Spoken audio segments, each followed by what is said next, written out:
5 things you need to know about Orthodox conversion to Judaism. Hi, my name is Netta. I am a Jewish educator and a conversion consultant, and feel free to click that subscribe button down below to get more content on Jewish life and practice and also Orthodox conversion to Judaism. So just a short background about me, first of all. So I grew up modern Orthodox, born Jewish, but the person I met who eventually became my husband was not Jewish, and he went through an Orthodox conversion to Judaism. And being exposed to his process kind of opened up this world for me, and I was anyways interested in being a Jewish educator, or that was something that was a passion of mine, so it kind of went together. And I've met a lot of people, literally hundreds of people worldwide, who are interested, going through, and have successfully went through an Orthodox conversion to Judaism. And as part of that, I have 5 tips that I want to give anybody who's considering this path as well, or that you can recommend to your friends too. So the first and pretty obvious one is, what's your why? What is the reason that you are pursuing an Orthodox conversion to Judaism or conversion in general? And what I like to say is, when you close your eyes and you envision what your weekend looks like, okay?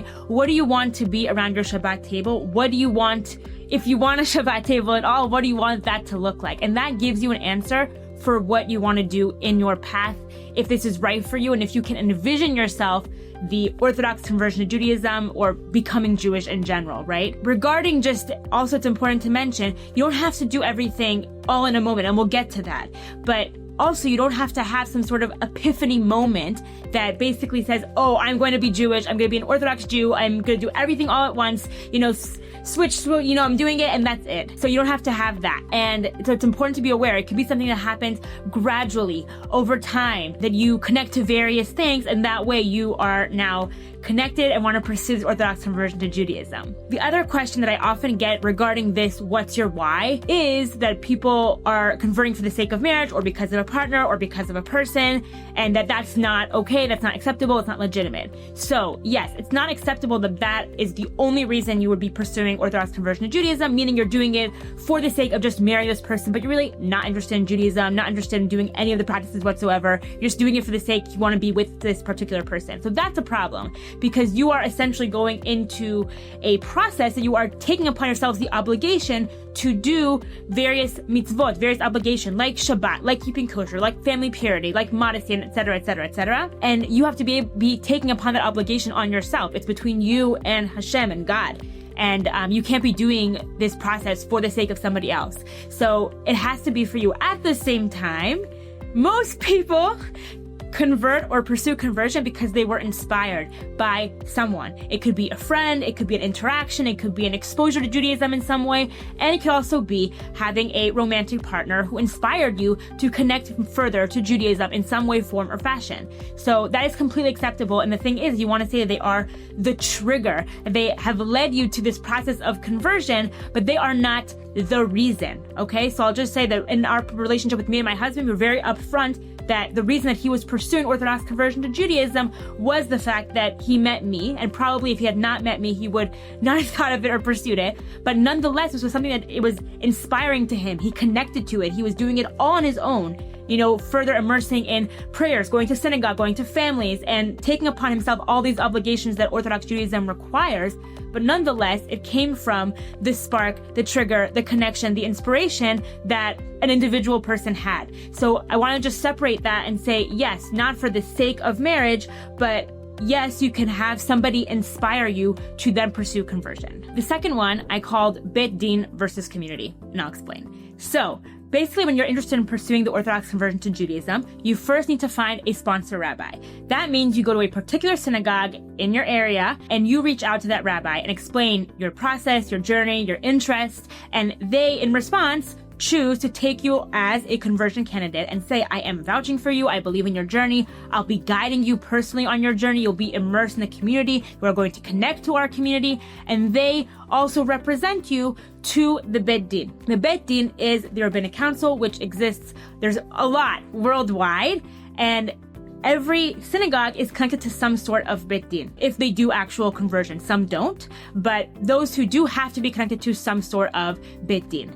That Beit Din consists of 3 rabbis, and they are basically an umbrella organization in the community, and they are the ones who will meet the conversion candidate, usually 3 times, but every community is particular and different slightly, and they will ask questions and follow up with your conversion process, asking, how has this observance been going? How are these blessings going? And following up with your observance and making sure you're actually immersing the community, and also giving recommendations and next steps for you to further immerse and pursue conversion. Also recommendations so that you will approach towards the end of the process of conversion. My point in this is saying is two things. One, yes, you need to find a sponsor rabbi first. Yes, you often need to immerse in a community a while. There are places you actually are required to be in a community a year long before approaching the Beit Din. But you must have an application with the Beit Din to then be officially in the conversion process.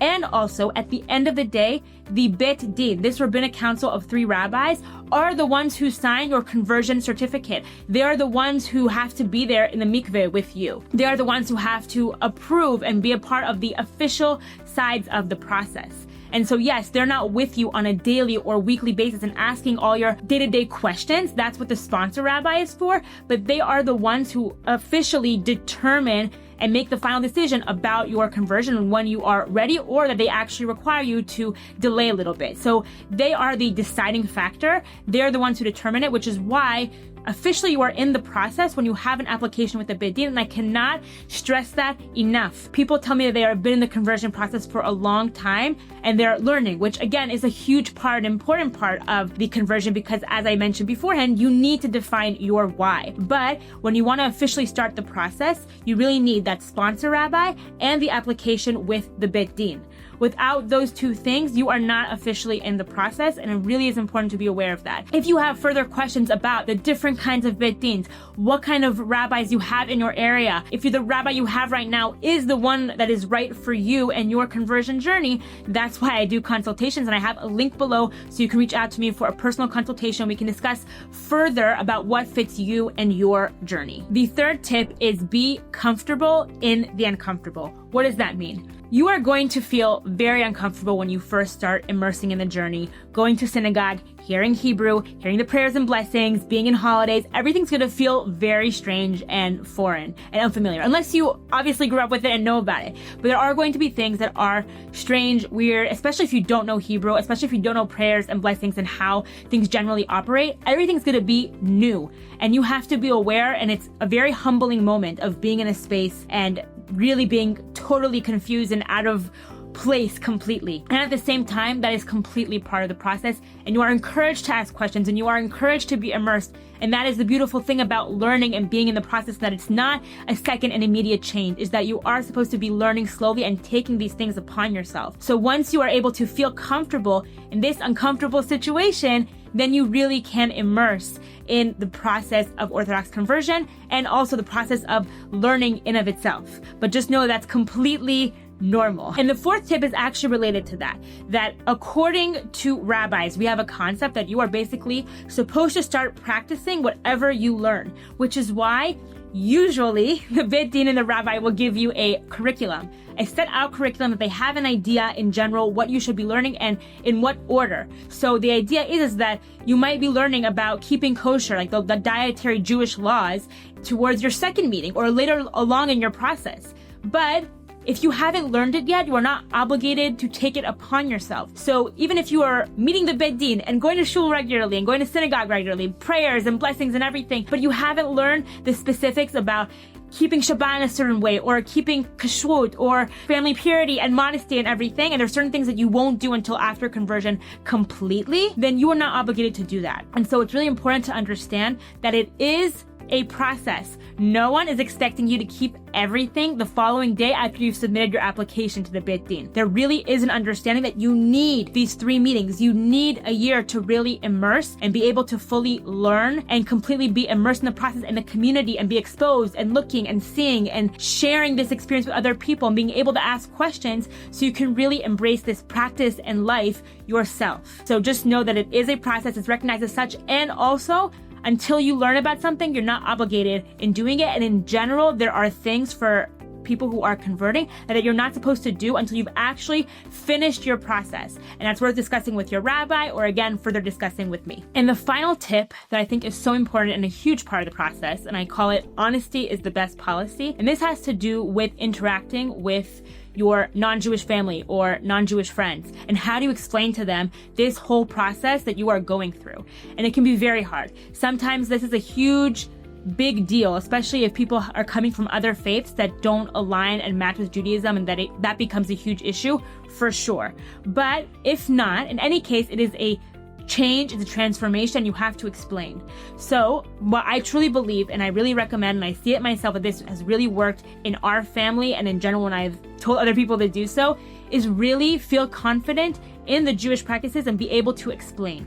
Meaning, if you keep dietary laws and keep kosher, and you want to do this in your own non-Jewish family's house when you're visiting for a holiday or just in general, it is possible. But you have to understand, how do you make an oven or a stove or a microwave kosher? And can you do that temporarily? Or can we find a solution that you have maybe a toaster oven or some additional appliance that you can use in the home of your parents or friends who are not Jewish? By the way, this is not a long-term solution. It's definitely short-term, because you want to be in a space and place that you can thrive and feel comfortable within your Jewish practice. But nonetheless, you do have an opportunity, and for sure within Judaism, that you can interact and still be with non-Jewish family and friends. And you just have to be confident enough in the laws and in the specific rules about how to do things in order to navigate how this works with non-Jewish family and friends. So I can't stress that enough, that honesty is the best policy, because if you feel comfortable and confident in these rules and are able to navigate, then you can explain and find solutions to how to spend time with family and friends, and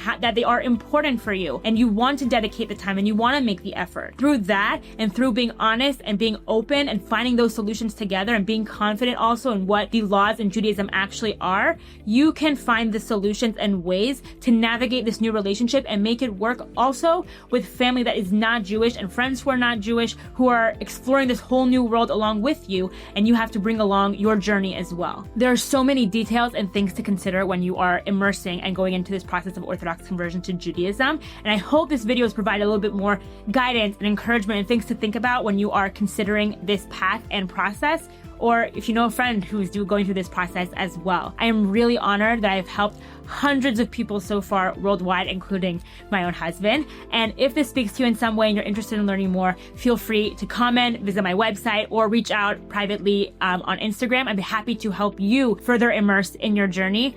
And thank you so much for watching, and wishing you the best of luck.